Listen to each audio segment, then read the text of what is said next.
Allez, bonsoir à toutes et à tous, ravi de vous retrouver, pour ceux qui nous regarderont en replay également. On fait ce soir un live, celui qui a été choisi la semaine dernière, mais comme j'étais malade, on le fait donc cette semaine. Ça a été choisi par les gens dans le Discord de parler aujourd'hui héliotisme, mais plus particulièrement ce qu'on appelle les Elliott Wave Projections, c'est-à-dire pas simplement l'héliotisme, où vous avez donc les principes de base héliotistes, 1, 2, 3, 4, 5 en tendance, ABC en correction, blablabla, blablabla, tout ça vous connaissez, ça c'est ce qu'on appelle par contre la théorie héliotiste. En fait, la théorie héliotiste et les projections Elliott sont deux choses différentes. Donc ne vous attendez pas à ce qu'aujourd'hui on fasse un cours débile sur l'héliotisme. Tout ça, vous en avez plein le web, des sources de qualité. Aujourd'hui, on est vraiment spécialisé projection, c'est-à-dire l'anticipation des zones techniques qui pourraient produire des fins de vagues héliotistes. C'est-à-dire, on est vraiment dans du trading anticipatif. Donc, c'est un cadre technique, les projections héliotistes, qui vous permettent de sélectionner des zones de prix dans lesquelles la plupart du temps, on récupère, on a le plus de chances de trouver des retournements de prix, donc des retournements de vagues, donc soit des sommets, soit des creux, selon si on est dans une tendance haussière, en retracement, en tendance, quelle étape on en est dans les tendances. Ça, encore une fois, on s'en fout. Les projections d'Elliott, elles vont juste... la projection, c'est on se base sur le cadre héliotiste. Donc on essaye d'anticiper un cadre technique héliotiste dans lequel on serait, et le but, c'est de se projeter sur l'endroit où pourrait se terminer la vague en cours après l'avoir identifiée, évidemment. Donc il faut comprendre ensuite un autre principe très important, c'est que dans l'héliotisme, c'est tellement complexe qu'il est possible que plusieurs personnes arrivent à des conclusions différentes sur Elliott, sans que ce soit nécessairement faux. Encore une fois, ce qui est important dans un cadre technique, ce n'est pas d'avoir tort ou raison, c'est purement et simplement de limiter votre action sur certains prix. Tant que vous éliminez 80% des prix, vous faites un boulot positif. Maintenant, si vous vous plantez dans l'héliotisme, c'est pas grave. Vraiment, il ne faut pas vous formaliser à devenir un pro de l'Elliott. On s'en fout en fait. Voilà, ça servira à rien de passer 2 ans à étudier l'héliotisme. Même en étudiant ça pendant 2 ans, vous ferez quand même des erreurs puisque personne n'arrive jamais à toujours tomber d'accord sur Elliott. Mais encore une fois, ça c'est pas important. Si vous vous focalisez là-dessus, vous perdez l'essence même de la chose. Voilà. Bref, donc les projections d'Elliott, le but c'est simplement donc de trouver l'endroit où les vagues ont le plus de chances de se terminer. Donc pour ça, on vous avait fait un PDF qui était super cool qu'on vous a mis donc sur le Discord. Il se trouve épinglé, pas épinglé, mais il a été posté donc dans la section contenu éducatif. Donc pour repère visuel, je vais vous l'amener.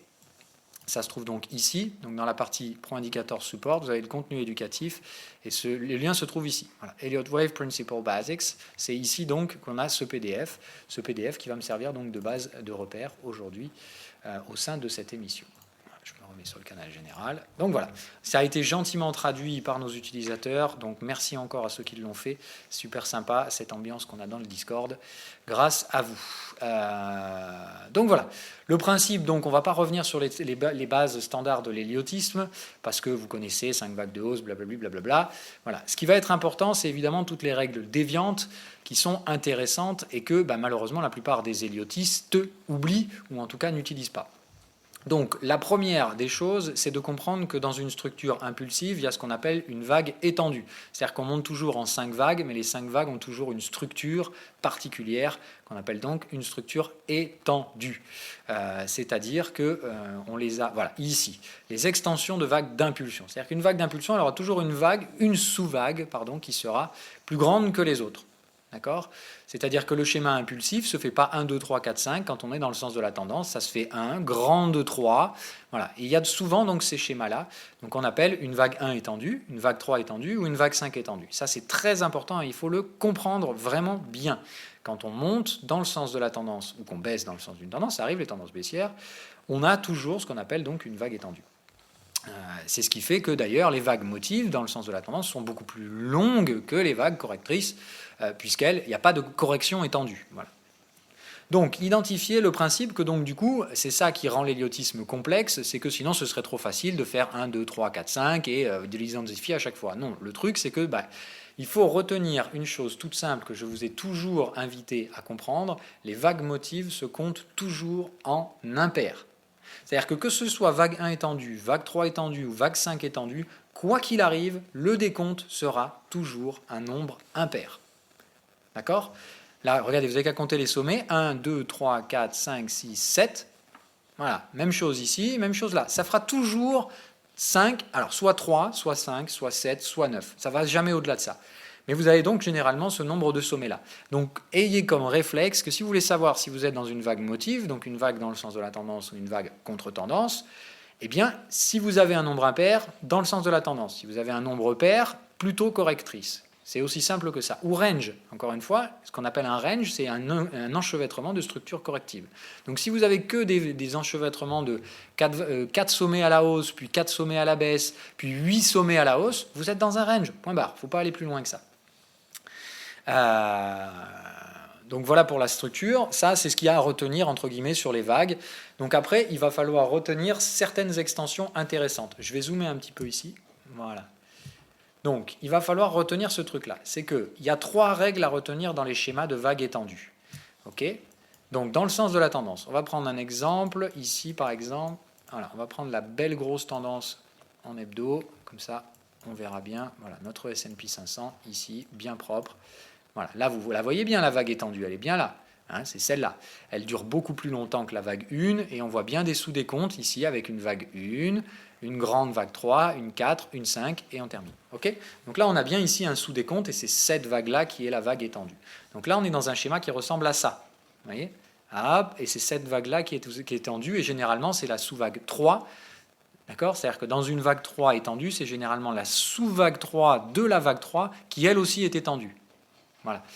OK ? Est-ce que vous suivez jusque-là ? Ça veut dire qu'effectivement, là, on est bien dans ce schéma-là. On a cette vague 3-là qui est étendue, avec un sous-décompte de vague 3 qui, elle aussi, compte un sous-décompte. C'est là qu'on a passé le plus clair de notre tendance. Voilà. Quand on est dans ces schémas-là, généralement, la vague étendue étend au moins 161% de la 1. C'est-à-dire qu'on identifie le schéma de la vague 1. Pardon, hop. Donc là, en gros, le but, c'est toujours d'identifier un schéma motif. Vous pouvez avoir tort, avoir raison. Encore une fois, on s'en contrebalance. Là, tout ce qu'on voit, c'est qu'on est plutôt dans un schéma comme ça. La 5, elle se trouve plus haut. C'est celle qu'on est en train d'essayer de faire. Voilà. Donc, on est dans ce schéma-là. Donc, il faut vous rappeler qu'Elliott, c'est un enchevêtrement de trucs. Donc, il faut toujours faire des décomptes, de décomptes, de décomptes, de décomptes. OK. Ici, on a donc un sous-décompte, vague 1, 2, 3, 4, 5. OK. Ensuite, je vous parlerai aussi de comment identifier la vague 4. C'est une vague. En fait, il faut toujours penser que l'elliotisme, la structure Elliott, c'est une psychologie de marché. Donc la vague 4, il faut être conscient que c'est une vague qui revient toujours chercher les supports précédents. Donc dès que vous avez retest d'un support, c'est qu'il y a une vague 4. C'est aussi simple que ça. Donc là, vous voyez, hop, on revient tester un support, c'est qu'il y a une vague 4 ici forcément. La même chose, donc là, il y avait obligatoirement une vague 4. Donc là, on va changer le décompte pour qu'on y voit un peu plus clair. Donc là, on va se mettre en cycle. Voilà. Et donc, on a un sous-décompte à l'intérieur de notre vague 3 qui fait ici même chose. Vague 1, 2. Où est-ce qu'on est revenu chercher un support ? Là. Vous voyez, 3, 4 et 5. Donc là, on a terminé un autre décompte ici, qui est donc notre décompte mineur. Et voilà. OK, on est bon. Au sein de ce décompte mineur, il y a également eu encore un décompte qu'on peut voir. Vague 1, 2, 3, retour sur un support 4 et fin 5. Voilà. Donc là, en fait, vous avez mis tous les décomptes, entre guillemets, possibles et imaginables dans cette tendance. Voilà. Hein ? Donc voilà un peu ce qu'on... Oula. Voilà le délire. Donc là, on s'en fout encore une fois de tout ça, mais on voit bien qu'effectivement, c'est celle-là la vague étendue, puisqu'elle a de très nombreux sous-décomptes qui la composent.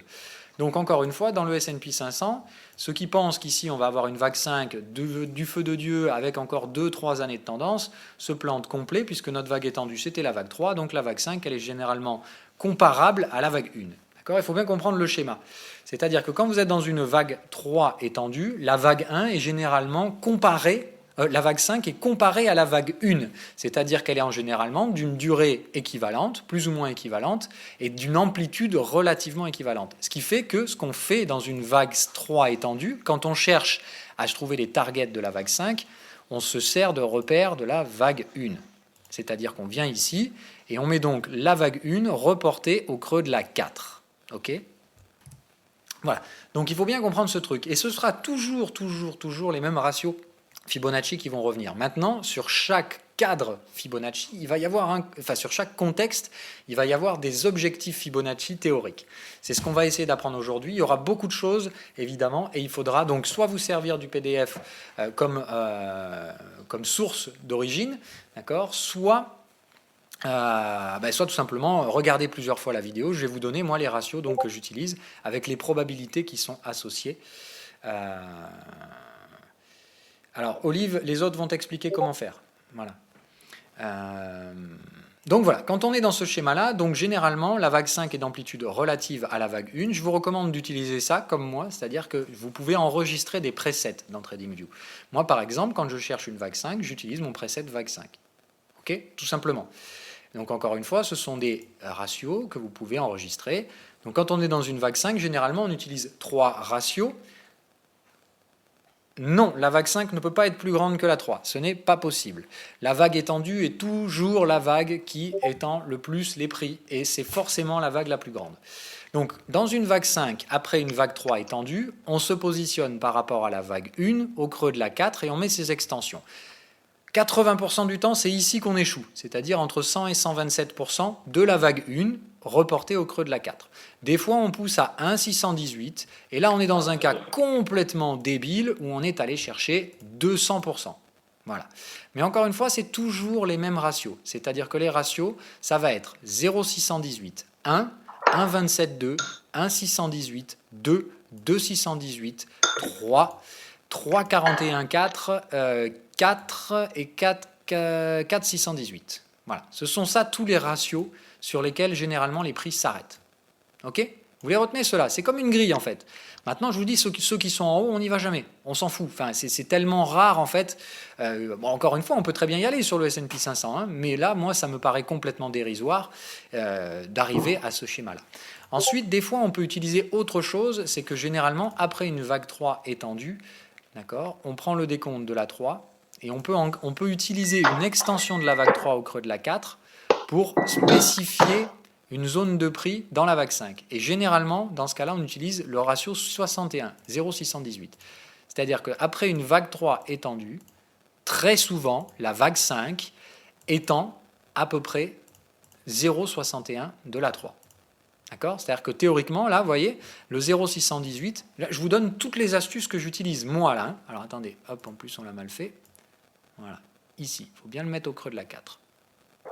Je vais y arriver, voilà. Alors, est-ce qu'il y a un admin qui peut couper le micro de celui dont on entend les bruits de fond ? Que je me concentre, moi, sur le boulot.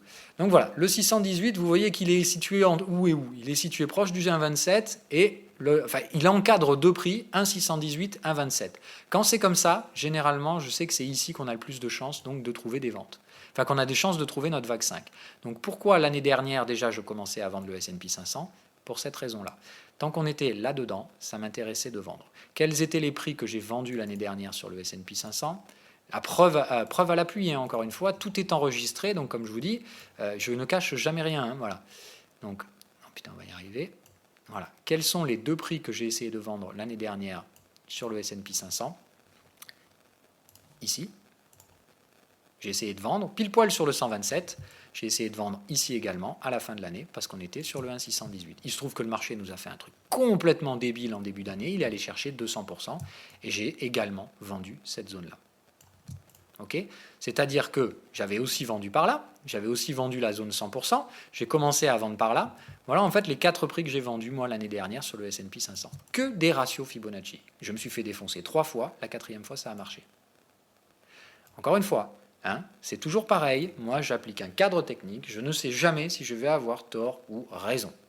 Et encore une fois, j'ai shorté à chaque fois ces zones-là parce que j'avais des signaux vendeurs à chaque endroit. Hein. Sans signal, pas de vente.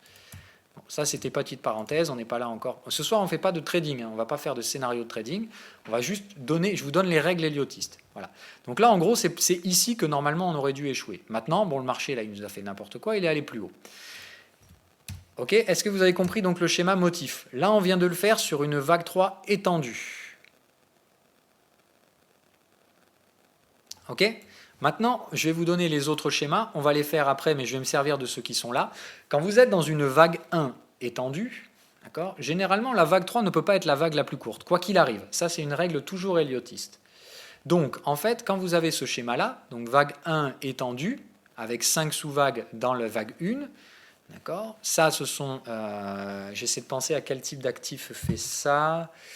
Ça arrive souvent sur... c'est vrai que c'est assez rare quand même, les vagues 1 étendues. Mais bon, enfin bref. Donc là, vague 1 étendue, dans ce schéma-là, la vague 3, généralement, est donc relative à la vague 1, et elle fait généralement... Donc, attendez, je vais vous donner les schémas. Donc, voilà. Donc, dans un schéma 1 étendu 3, 4, 5, il y a toujours overlap vague 1, vague 4, toujours. Hein, voilà. La vague 3 n'est pas la plus courte, et généralement vous avez ça, c'est-à-dire vous avez une oblique et la vague 5 termine avant l'oblique. Ok? Donc il faut retenir ce truc-là. Ça fait partie des petites astuces que vous pourrez utiliser. Voilà. Donc quand on est dans cette structure-là, généralement donc, la vague 5 ne vient pas faire le contact sur l'oblique 1, 3. Elle est plus courte, elle est ce qu'on appelle donc tronquée. Mais vous verrez, il y a des statistiques, encore toujours. Hein, okay. La vague 4, généralement, donc, est en overlap de la vague 1. Elles sont coïncidentes. C'est typique de cette structure-là. La vague 1, bien entendu, est étendue. Donc, elle est beaucoup plus grande. Okay. Et donc, généralement, ici, je vous donne les ratios, comme ça, on va vite. La vague 3 fait, en général, 61,8, 78,6. Alors ça, je vais vous expliquer aussi, parce que c'est un truc que beaucoup de gens me demandent souvent. Pourquoi, quand je fais des retracements, j'utilise 76,4 et pourquoi, quand je fais des extensions, j'utilise 78,6 ? Tout simplement parce que dans un niveau de retracement, on utilise 76,4 parce que c'est la réciproque de 23,6.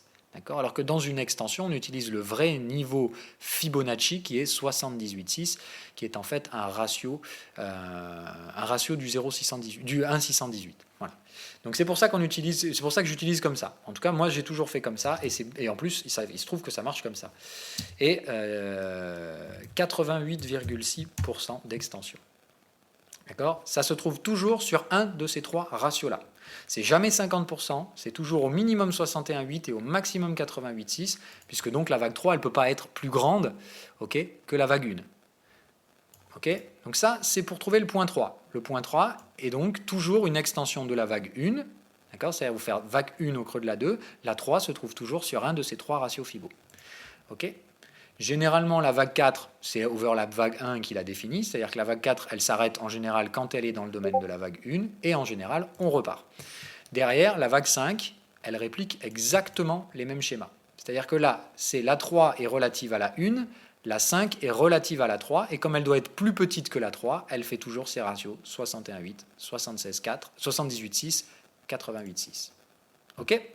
Est-ce que jusque-là, on est tous d'accord ?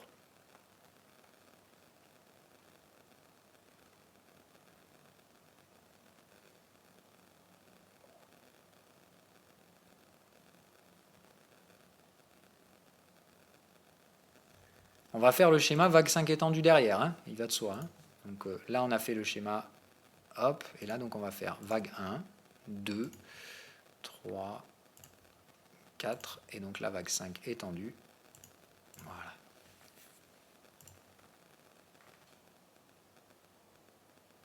Ok.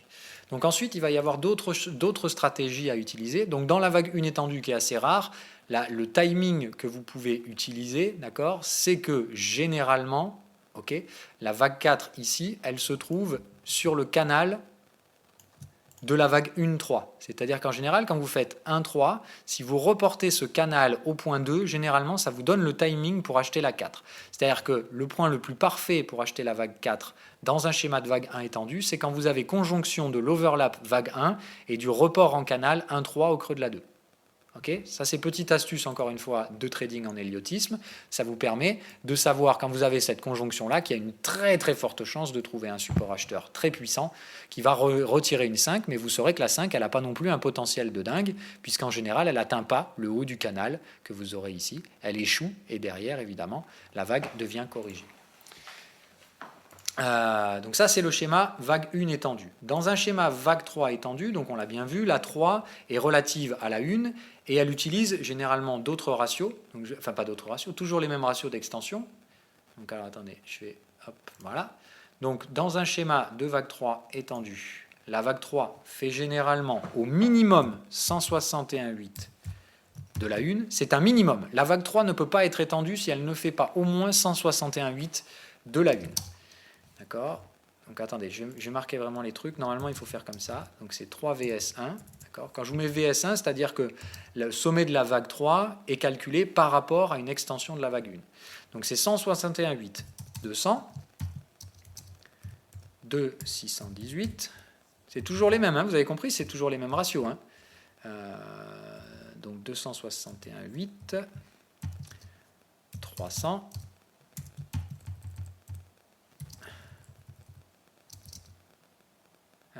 Ensuite, c'est 3,41, je crois, voilà, 341%. Ensuite, 400% et 4,618%. Ok, voilà tous les ratios que vous pouvez utiliser. Ok, ça c'est tous les prix, c'est tous les niveaux d'extension sur lesquels généralement la vague 3 va se terminer. On va faire l'exercice ici et on va voir si on a respecté cette règle.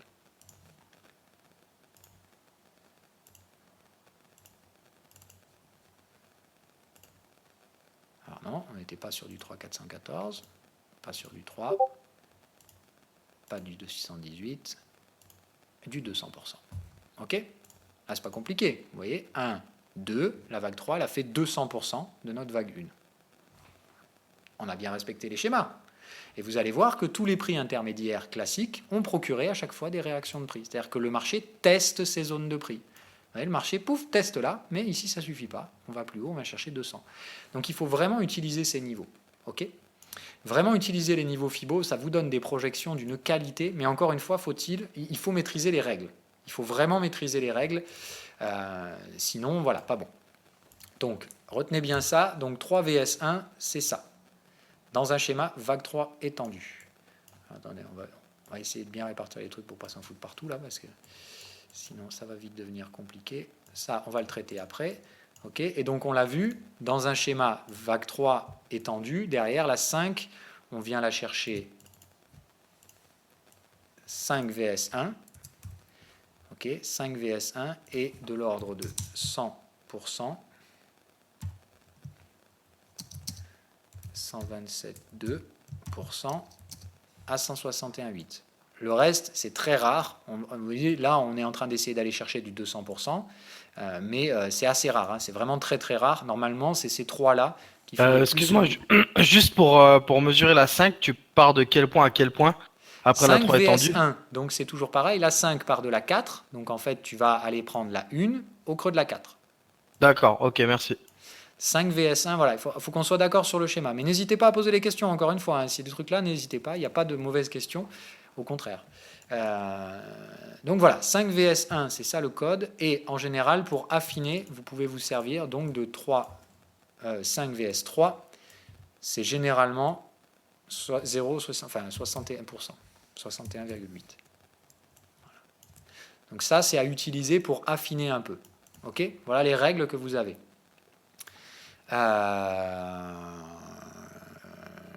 Voilà. Et donc, dans le schéma vague 5 étendue, celle que vous retrouverez assez souvent sur les commodities, c'est très proche du schéma vague 1 étendue, mais inversé. C'est-à-dire que la vague 1, elle n'a pas de relativité, c'est la première vague, donc on s'en fout. La vague 2 est généralement assez profonde dans ce schéma-là, c'est-à-dire que la vague 2, elle revient généralement très très proche du prix d'ouverture, enfin du prix de départ de la structure. C'est-à-dire que vous avez une vague 2 qui généralement retrace au moins 61,8, c'est généralement du 76,4 qu'on a ici en termes de retracement. C'est une condition obligatoire, hein, enfin obligatoire, nécessaire. Ensuite, la vague 3 fait généralement 100 à 127. Donc 3 VS1 fait généralement 100-127%. Elle est forcément plus grande, donc elle est obligée de faire au moins 100, et elle va rarement au-delà de 127. Pour les raisons qu'on a vues plus tôt. Si elle fait 161,8, il y a de fortes chances que ce soit en fait une vague étendue, la 3. Hein, voilà. Et c'est assez rare. Ça peut arriver dans certains cas que la 3 soit assez impulsive, et dans ce cas-là, elle fait 161,8. Mais c'est vraiment très rare. On fait vraiment les cas typiques. Donc, par contre, dans ce marché-là, quand vous avez ça, généralement, la vague 1 et la vague 3 ont la même pente. C'est-à-dire que vous voyez, elles durent à peu près aussi longtemps et elles sont vraiment équivalentes. Vous avez l'impression qu'on a fait un ABC en fait. Et généralement, les vagues 5 étendues, au début, tout le monde pense que ce sont des vagues correctrices et que ce sont des ABC. Et en général, c'est là où on se rend compte après qu'on s'est planté. Et c'est évidemment ici qu'on ramasse tous les stops qui font que la vague est étendue derrière. Donc voilà, 3 VS1, 100, 127, et elles sont généralement de durée et de structure assez équivalentes. La vague 4 est très faiblement retraçante et elle vient toujours chercher l'overlap vague 1. Et elle repart toujours avant le canal. C'est-à-dire que si vous tracez un canal 1-3 au creux de la 2, la 4 repart toujours avant. Ok ? La 4 ne vient jamais chercher ce canal-là. Et évidemment, la vague 5 sort du canal de tendance. Ok ? Et la vague 5, généralement, elle casse même les deux canaux, c'est-à-dire qu'elle casse même derrière le canal qui fait 3-4. Voilà. Normalement, la vague 5, derrière, ici, il faut jouer l'accélération et jouer également l'accélération du deuxième canal qui est plus pentu. Okay ? Généralement, là, les vagues 5 étendues, elles partent complètement verticales et elles terminent toujours en V-top. C'est-à-dire qu'évidemment, comme la vague 5, c'est la fin de la structure, c'est toujours du V-top là-haut. Ça arrive et ça se retourne sans crier gare, ce qui fait que les vagues 5 étendues, il ne faut jamais trop laisser traîner ces trades et bien identifier ces niveaux de target. Niveau de target dont on va parler. D'accord ? Donc la vague 4, comment on la trouve ? Elle est toujours en overlap vague 1. Il n'y a pas de vague 5 étendue s'il n'y a pas overlap vague 1, vague 4. Je vous en parle souvent de cette structure parce qu'elle est assez commune et surtout dans les commodities et le Bitcoin. Donc faites attention à ces vagues 5 étendues. Il est toujours essentiel d'avoir overlap vague 1, 4. D'ailleurs, je le dis parce qu'il y a des gens qui vont se poser la question. Donc, ce qu'on appelle l'overlap, c'est ça en fait, c'est-à-dire la résistance de la vague 1 qui devient un support après. Et il y a juxtaposition des deux. Voilà, les prix ne rentrent pas à l'intérieur de la une. C'est vraiment dès qu'on touche la une, on peut faire des petites mèches, mais on trouve des achats. Et en gros, ce qui était résistance devient maintenant support. Et derrière, c'est ce qu'on appelle un overlap. Donc en général, la vague 4 est très peu retraçante. Elle retrace généralement 38,2 de la vague 3, pas plus. Okay ? Et la vague 5 se calcule uniquement par rapport à la vague 3. D'accord ? Donc c'est 5 VS 3. Dans ce cas-là, la sous-vague 1, on s'en fout, c'est pas elle qui donne le tempo. Dans une vague 5 VS 3, on prend toujours ces ratios-là.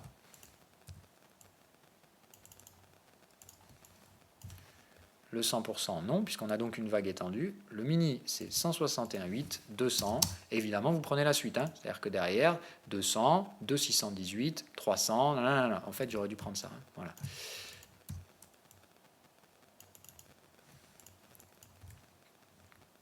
Donc la différence entre le schéma vague 3 étendue, où on utilise les mêmes ratios dans la vague 5 étendue, mais la différence, c'est que dans la vague 5 étendue, les ratios se font par rapport à la vague 3 au lieu de la vague 1, ici dans un schéma vague 3 étendue.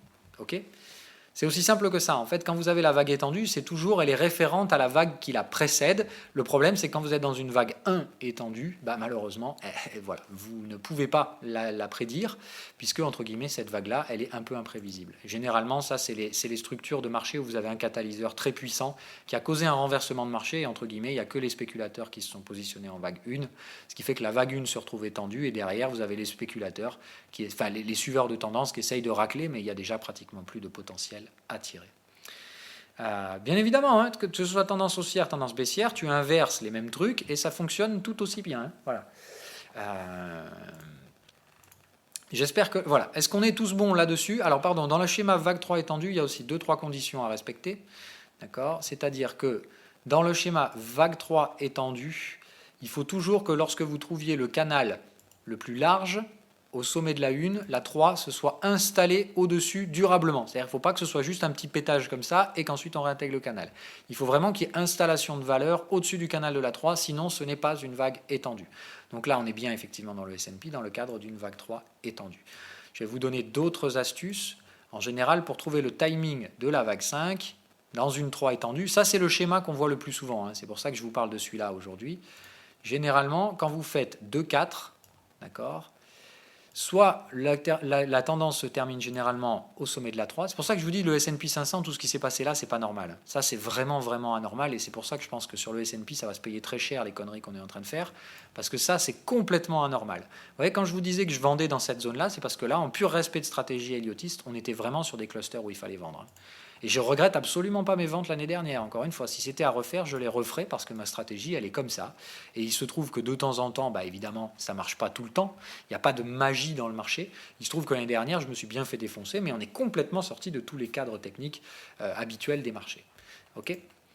Il y a aussi une autre option, quand la vague 3 est vraiment très étendue, généralement, on utilise ce même canal, le canal vague 2, vague 4. D'accord. Et alors, bonne question, pourquoi je ne prends pas le canal comme ça, hein? Toujours pareil, quand vous construisez le canal, s'il y a une partie qui sort du canal, vous êtes obligé de la prendre. Hein, voilà. Donc quand vous êtes dans ces cas-là, des fois, il faut aller chercher votre canal à partir de la vague 1. Bon, là, ça revient un peu au même, mais voilà. Et des fois, votre vague 5 se termine donc ici. Ok. Donc, je vais essayer de trouver un cadre technique où il y a ça, où c'est utilisable. Là, il faudra peut-être sortir du S&P 500. Essayer de réfléchir. Attendez, j'essaie de lire vos messages en même temps. Alors, oui et non, hein, il y a des règles comme ça où effectivement la 4, les niveaux de retracement de la 4, bon, enfin voilà. Il faut savoir que tout ça, il ne faut pas trop faire attention. Voilà. Moi, encore une fois, ce qui m'intéresse, c'est toujours pareil, qu'il y ait un signal dans la zone technique. Hein. Voilà. Pas de signal, pas de trade. Hein. C'est vraiment la condition sine qua non.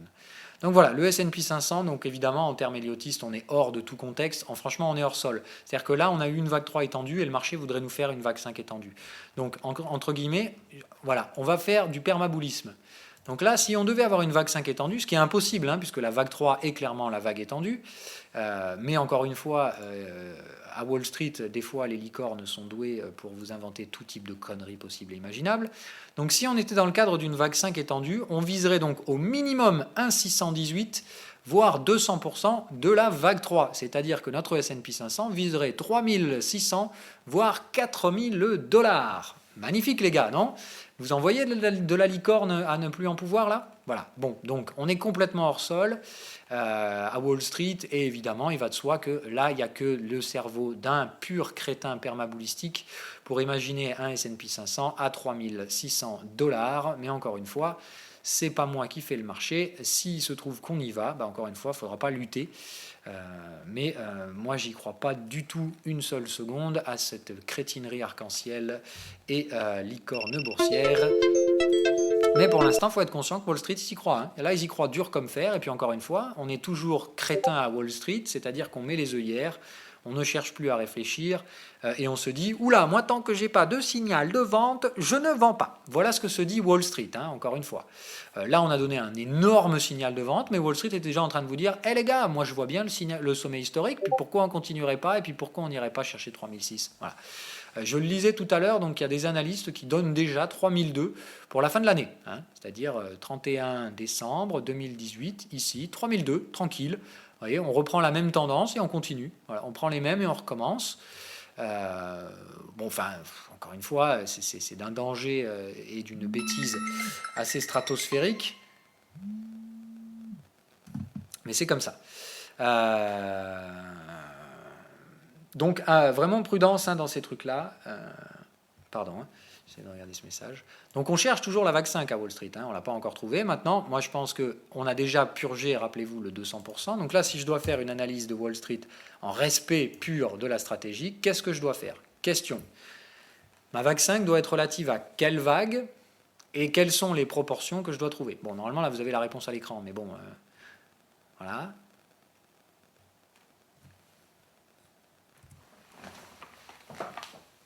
Une seconde, je reviens. Tu vas à ta place.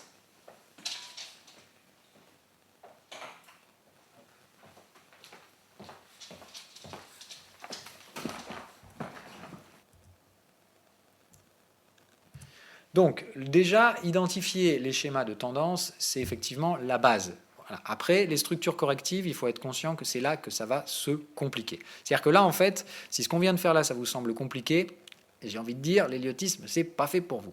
Parce que là, c'est le plus simple qu'on vient de faire. C'est le plus rationnel, c'est ce qui marche à tous les coups, puisque en fait, on ne sait jamais trop exactement sur quel niveau on va échouer, mais on sait qu'on va tester plusieurs niveaux, les uns à la suite des autres, et que s'il y en a un qui est dépassé, on passe au suivant, et ainsi de suite. Hein. Donc ça, il faut bien le comprendre. Et ça, encore une fois, c'est la partie la plus rationnelle de l'héliotisme, celle qui est la plus facile à maîtriser. On va passer aux choses un petit peu plus emmerdantes. Donc ça, on va le voir après parce que ça me semble pas. Alors si, voilà, bon si. Donc il faut en parler maintenant. Donc là, on a parlé du grand thème, c'est-à-dire 80% des cas, on sera là-dedans. Dans les marchés qui sont assez tendanciels ou fortement tendanciels, autrement dit, les equities et les indices sont des marchés totalement parfaits pour ces lectures-là, puisque ce sont des marchés qui sont en tendance la plupart du temps. Mais vous allez avoir des structures un peu plus emmerdantes, qu'on appelle donc la leading diagonale, et on a également l'ending diagonale.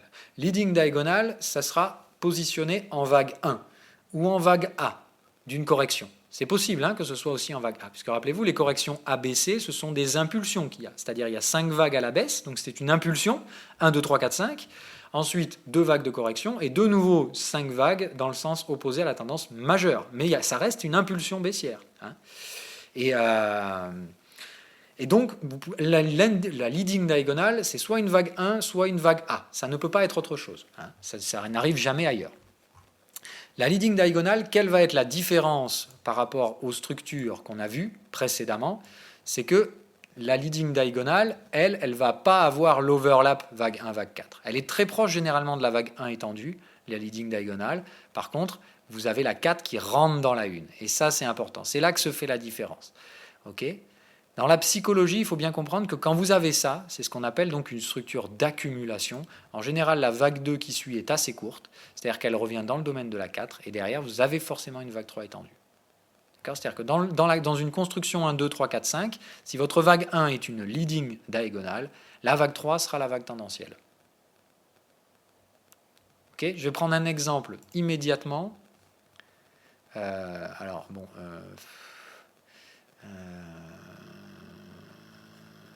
va dupliquer. Hein. Voilà, je préfère ça parce que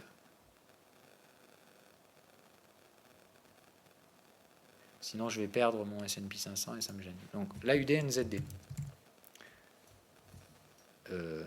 Tu te calmes, mon gars.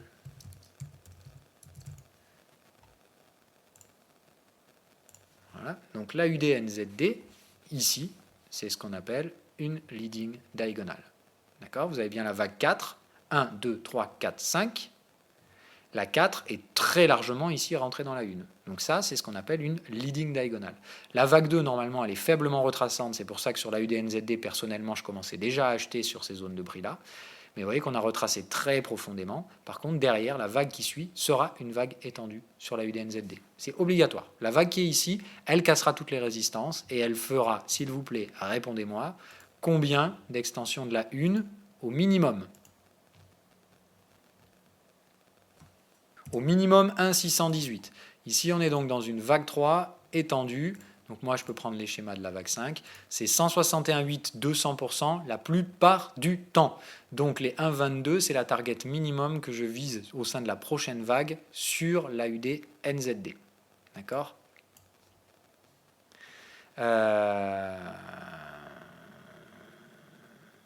Ok, donc est-ce que vous avez compris la structure? Dans une leading diagonale, vous allez suivre 2 schémas typiques. Alors on va revenir là du coup. Voilà. Il y a 2 schémas typiques à suivre sur une leading diagonale. C'est-à-dire que quand vous la faites, donc sa structure c'est 1 généralement assez étendue. Et la première vague doit systématiquement se faire en 5 vagues. D'accord ? C'est pas obligatoire. Elle peut généralement en faire 3 aussi. Mais la plus souvent c'est ça, c'est 5. Bon, ça c'est pas le plus important. Le plus important dans une leading diagonale, c'est vraiment que la 4 rentre dans le domaine de la 1. Il n'y a vraiment pas d'overlap possible. Hein, voilà. Et là, il va y avoir une structure de prix assez... Alors, attendez. Hop, je vais aller chercher parmi les trucs déjà faits. Voilà. OK. C'est-à-dire que là, vous avez le même respect de la structure ici qu'en bas. C'est-à-dire que là, c'est 5 vs 3. Et là, c'est 3 vs 1. OK.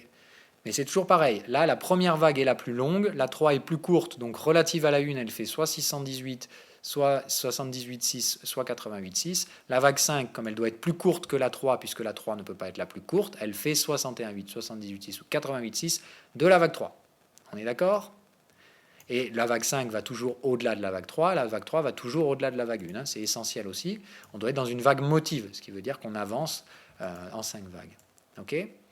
Maintenant, vous avez l'opposé, c'est donc ce qu'on appelle la l'ending diagonal. Donc là, au lieu de trouver ça dans une vague 1, on va trouver la même structure, mais dans une vague 5.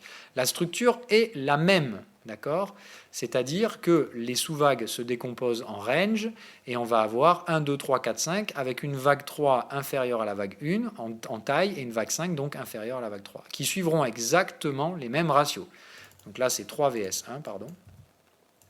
Et 5 vs 3. Donc leading diagonal, ending diagonal, c'est la même chose. La seule chose qui les différencie, c'est que la leading diagonal, elle ne peut se produire qu'en vague 1 ou en vague A d'une correction. L'ending diagonal, c'est l'inverse. C'est que dans la vague 5 d'une impulsion ou dans la vague C d'une correction. D'accord ? Soit ça termine une tendance, soit ça termine une correction. Mais c'est toujours la dernière vague. Ok ? Jusque-là, on est d'accord. Hein ? Même chose, overlap vague 1, vague 4 obligatoire. Et il ne faut pas plus d'une vague en tendance. D'accord ? Dans les structures leading diagonal et ending diagonal, si vous faites votre décompte, il peut y en avoir qu'une qui fait 1, 2, 3, 4, 5. D'accord ?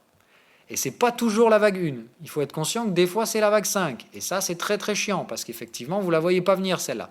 Mais des fois, c'est la vague 5, et dans ce cas-là, vous avez ce qu'on appelle une structure overshooting, dont je vous parle assez souvent. C'est-à-dire que la vague 5, dans ce cas-là, se fait à travers l'oblique 1 et 3. Ok ? Généralement, dans une landing diagonale classique, la vague 5 ne vient pas chercher, elle est proche, mais elle ne vient pas chercher l'oblique. Mais des fois, vous avez ce petit piège à couillon qu'on appelle l'overshoot, où vous avez un décompte en 5 vagues qui se met en place sur la 5e vague, et dans ce cas-là, vous avez un overshoot ici, et ici, en général, la tendance renverse et se réinstalle. D'accord ? Ensuite, vous allez avoir deux structures de landing diagonale, c'est-à-dire vous avez landing diagonale, et même chose pour la leading diagonale. Vous avez la structure qu'on appelle convergente, d'accord, où généralement vous avez une structure comme ça et les deux droites se rejoignent, d'accord, elles convergent vers un même point quand vous allez vers l'infini, et vous allez avoir la structure qu'on appelle divergente, qui elle ne suit pas les mêmes ratios. Alors on va refaire le truc au-dessus. Voilà. Donc ça c'est la structure convergente. La structure divergente, elle va être comme ça. La vague 1 est plus courte que la vague 3. Généralement, la vague 2 retrace beaucoup. La vague 4 doit obligatoirement revenir dans le domaine de la 1, pas d'overlap, d'accord ? Sur les ending diagonales et leading diagonales, toujours la vague 4 revient dans la 1. Okay ? C'est donc le cas de notre AUD NZD. Et généralement, donc voilà, là, c'est la vague 5 qui est la plus grande, d'accord ? Et là, on va suivre un schéma de ratio qui est légèrement différent. C'est-à-dire que là, 3 vs 1, c'est généralement... Attendez, je vais aller le récupérer ailleurs. Voilà. Non, on ne va pas prendre celui-là. On va prendre le... Voilà, c'est celui-là.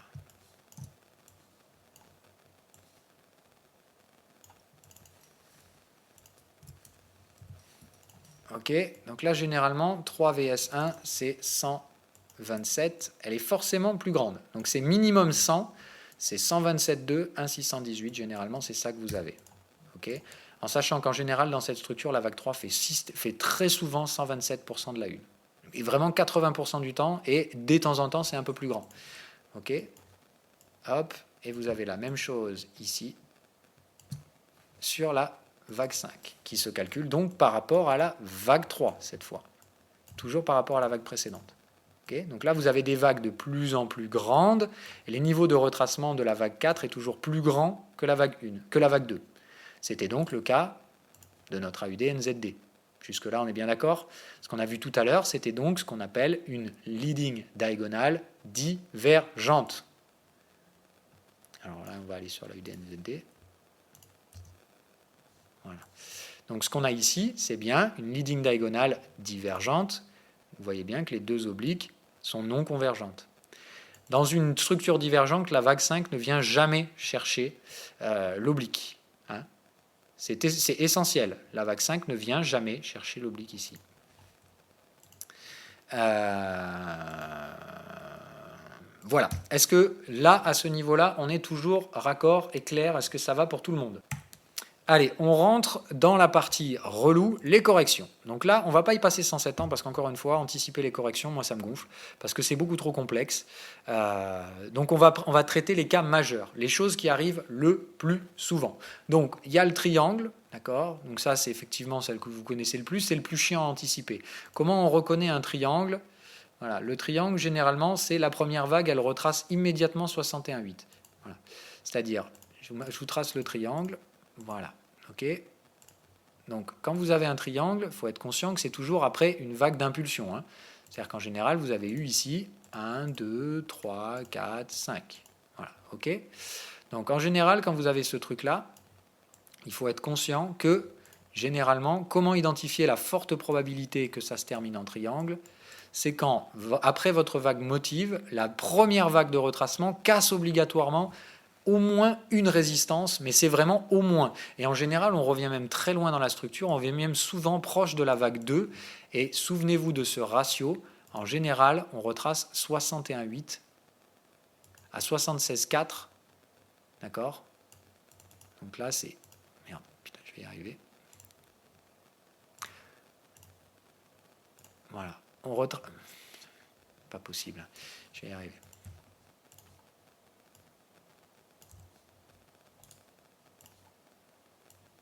Voilà. Dans un triangle, la vague A, d'accord, qui se fait assez brutalement, elle vient d'un coup chercher 76,4 à 61,8. C'est-à-dire qu'on bouffe tout le retracement au sein de la première vague. Généralement, en ce moment-là, on a bouffé tout le potentiel. Derrière, on range en triangle et en général, on se termine. C'est dans ces cas-là qu'on a le plus de chances en fait, d'avoir des triangles. Et derrière, c'est ultra chiant, c'est-à-dire que le marché ne fait plus que des ratios 78. C'est-à-dire là, on a retracé 61, 76,4. La vague B, elle retracera 61, 76,4 de l'impulsion A. La vague C, 61, 76,4 de l'impulsion B, et ainsi de suite. Donc ça se contracte sur des ratios 61, 76,4. Arrivé au point E, bam. Enfin là, ça c'est pas possible comme ça. Mais enfin si. Voilà. Et là, du coup, vous avez tendance baissière, 1, 2, et bim. Et là, on vous recolle une impulsion. Ok. Il faut savoir qu'après un... Pardon? Du coup, c'est un truc tradable ou pas? Si tu sais que c'est du 61-18, enfin 61-8 à chaque fois. Oui, ça se trade. Mais il faut comprendre un truc, c'est qu'en héliotisme, les structures de consolidation, c'est ultra chiant. Pour les raisons que là, on commence simple. Je vais voir, ça va se devenir complexe après. D'accord? Le triangle, c'est celle qui est pour moi la plus simple parce que, en fait, celle-là, tu peux rapidement la voir venir. Pourquoi? Parce que quand tu as une vague comme ça, tu peux très rarement faire un ABC. Tu vois? Parce que l'ABC, il faut être conscient que dans une structure ABC, c'est toujours la vague C est plus grande que la vague A, enfin très souvent, et elle fait généralement 127% de la vague A. Ce qui fait qu'en fait, comme tu as déjà retracé 76,4, en général, tu ne peux pas faire un ABC parce que sinon tu vas au-delà du point d'origine de ta tendance baissière. D'accord? Donc quand tu as retracé 61, 76,4 au sein d'une première vague impulsive, enfin d'une première vague corrective, généralement c'est que tu termines en triangle. Ok. Parce que tu as bouffé tout le potentiel, en fait. Voilà, c'est dans ce sens-là. En fait, je ne fais que vous donner des astuces qui vont vous limiter certains cadres héliotistes. Parce que sinon, dans une conso, honnêtement, tu ne peux jamais savoir. Mais vraiment jamais savoir. C'est trop complexe. Parce que des fois, tu vas te dire, OK, j'ai une structure ABC, elle est terminée. Eh ben ouais, mais non. Parce qu'en fait, tu vas faire du WXY. C'est-à-dire que tu vas faire un ABC, tu vois, et puis tu vas faire WXY. En fait, voilà, les consolidations, il faut te dire un truc. Si je devais te tracer à l'écran tous les schémas possibles, tu aurais des points partout. Ce qui fait qu'en fait, tu ne peux jamais savoir où ça va se terminer une correction. Mais vraiment jamais savoir, en fait. Donc, en fait, dans une structure corrective, ce que tu fais, c'est qu'en général, tu payes au pif, tu payes un support, et tu essaies de payer une structure qui a l'air corrective. C'est ça qu'il faut comprendre. Et dans une correction, quand on te propose 61, 76,4 de retracement, tu prends tout de suite. Tu ne te poses jamais la question. Quand dans un retracement, on te propose 61 et 76,4, tu prends. Moi, le 61, je ne prends pas. Mais en général, le 76,4, je le prends les yeux fermés parce que tu es sur un ratio qui, de toute façon, te permet de sécuriser la position. Et puis, tu places le stop juste, par exemple, légèrement au-dessus. Voilà, au-dessus de l'origine.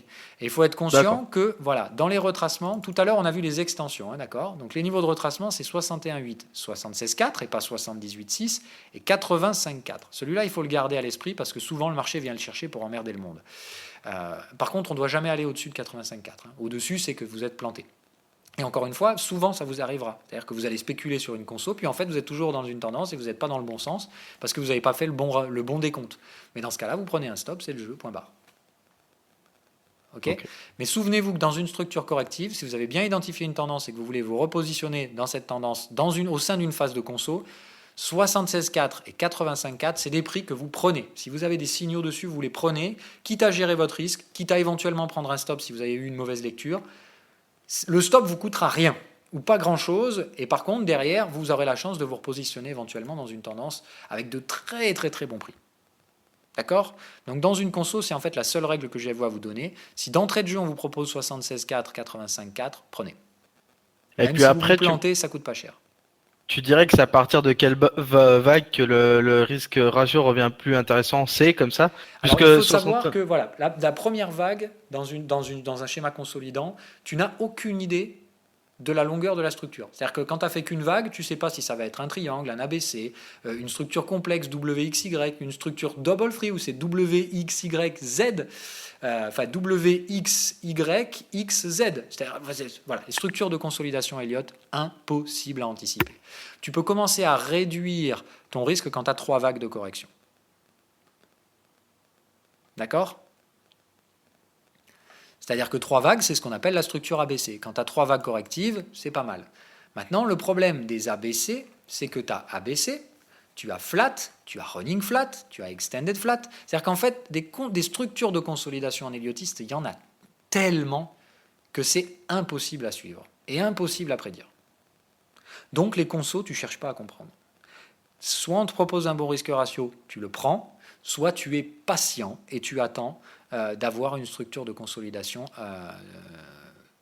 Moi, je recommande de toute façon de ne pas trop essayer d'anticiper les consos. La structure qui arrive le plus souvent, c'est le ABC. Et dans ce cas-là, celle-là, elle est facile à trader parce que ABC, vous prenez toujours la vague A. Il faut savoir que la vague B, elle doit quand même retracer au minimum 38,2, sinon c'est pas bon. Et la vague ABC, c'est toujours 100, 127, ce qui fait qu'elle est assez facile à repérer.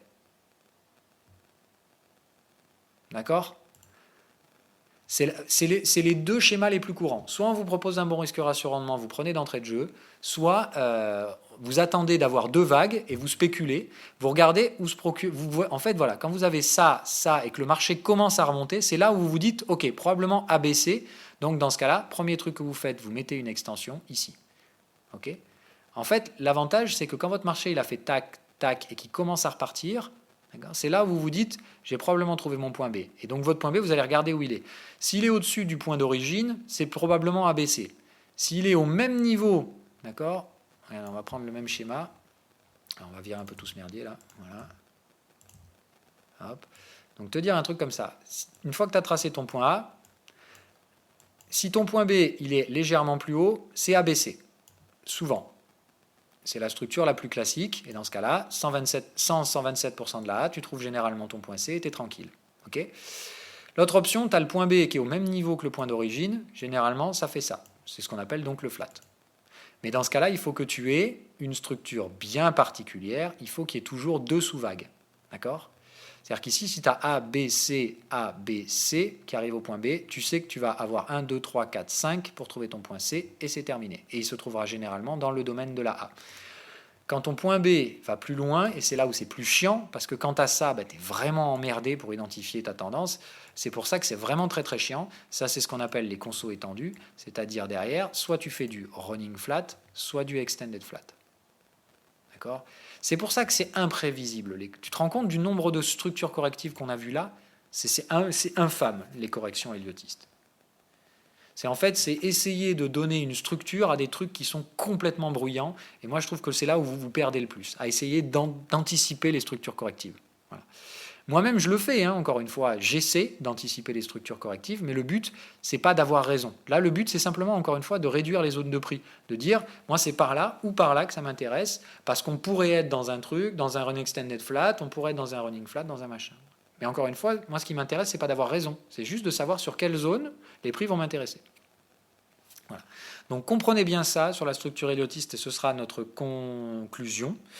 C'est-à-dire, comprenez que les vagues motives, c'est essentiel à connaître et à maîtriser absolument sur le bout des doigts si vous voulez utiliser les projections héliotistes.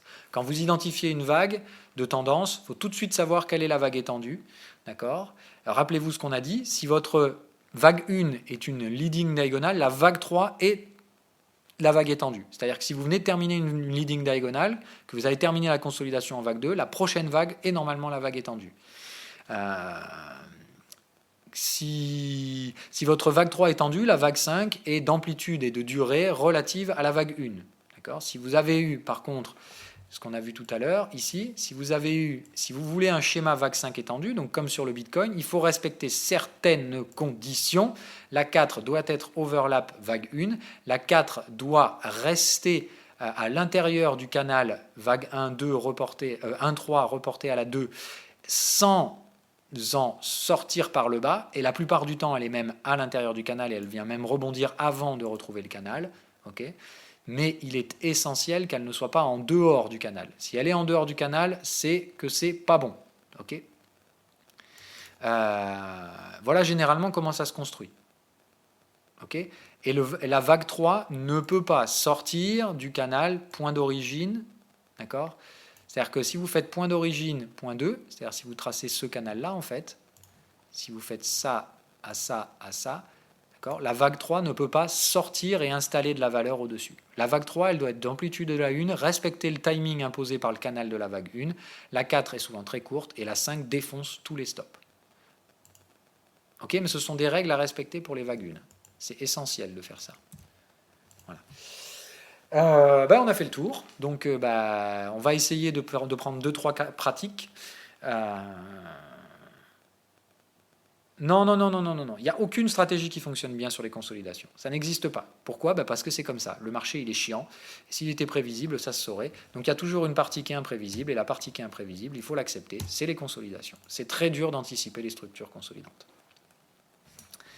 Allez, on va chercher des petits marchés au hasard. On va faire le tour. Puisque là, il est quelle heure là ? On va falloir que je m'occupe. Ah oui, il va falloir que je m'occupe des ricains. Donc, on en fait 2-3 exemples très rapides. Allez, à la pioche, on va en faire le gold. Ou allez, l'US Oil. Voilà. Donc, l'US Oil, ici, il faut trouver une structure. Donc, comment on fait quand on veut faire de l'héliotisme ? Premier truc, on dézoome. Il faut obligatoirement dézoomer quand on fait de l'héliotisme. Il faut regarder la forme des structures. Donc là, vous voyez bien qu'on est sur un truc qui fait du range. Hein. C'est-à-dire que ça monte, ça baisse, c'est plutôt range. Donc, quand on est dans une stratégie de range, on fait tout de suite un truc, on essaie de voir si ça monte et ça baisse en 2 vagues. Là, c'est bien le cas. On est bien d'accord. Hein ? Est-ce qu'on est bien d'accord là-dessus ? Là, il y a bien, à chaque fois, des structures en 2 vagues. Ça monte une première vague ici. Là, on a une deuxième consolidation. Première vague de baisse. Deuxième vague... ou encore, là, c'est compliqué à faire. Hein. Alors, attendez, j'essaie moi-même de trouver une structure. Faut essayer d'identifier les structures les plus faciles à voir, hein, déjà. Donc, on a plutôt un triangle qui a l'air de s'être fait là. Donc, A, B, C, non. Donc là, D, E, et ouais. Donc ici, on a bien une structure de conso. Donc, je dirais une impulsion ici. Une deuxième. Oh là là, enfin, ouais, là, c'est le merdier. Hein. Franchement, un truc comme ça, c'est illisible. C'est pour ça que, voilà, dans les stratégies de range, si vous commencez à essayer de chercher, c'est chiant. C'est pour ça que moi, je vous ai toujours donné un truc. Quand vous êtes dans une stratégie de range en héliotisme, vous vous faites pas chier. C'est résistance, creux et ratio risque-rendement. Et vous ne vous prenez pas la tête. Tout ce qui se trouve là-dedans, vous ne tradez jamais. Mais vraiment jamais au grand jamais. Parce que c'est là où, effectivement, tous ceux qui s'amusent à anticiper Elliott se font démonter parce que là, ils voient des triangles, des machins, des bidules, des patins, des couffins. Là-dedans, on ne traite pas, point barre. Voilà. Tout ce qui est là-dedans, ça ne vous intéresse pas. Tous les signaux qui se trouvent là-dedans ne vous intéressent pas. Et vous voyez que là, par exemple, à chaque fois qu'on a essayé d'en sortir, tous les signaux, vous pouviez les prendre et ça marchait très bien. Ok, donc stratégie en tendance, utiliser Elliott parce que là c'est maîtrisable et les règles sont claires. Dès que vous avez un doute ou que vous êtes dans un range, stratégie de range, c'est-à-dire les ratios FIBO et on trade les ratios intéressants où vous avez un risque limité. On ne cherche pas à anticiper les structures de consolidation elliottiste, sinon vous y laisserez vos doigts. Point barre. possible full screen si on a besoin sur le PDF? Oui. Normalement, vous pouvez faire un full screen, mais après, moi, c'est pas moi qui vais le faire. Hein, voilà. Mais donc, concentrez-vous d'abord à bien maîtriser les vagues motives si vous apprenez l'héliotisme et ne passez pas trop de temps, d'accord, à apprendre les structures de consolidation. Okay. Dans une structure de consolidation, il vaut mieux vous en remettre au ratio Fibonacci. Et rien de plus.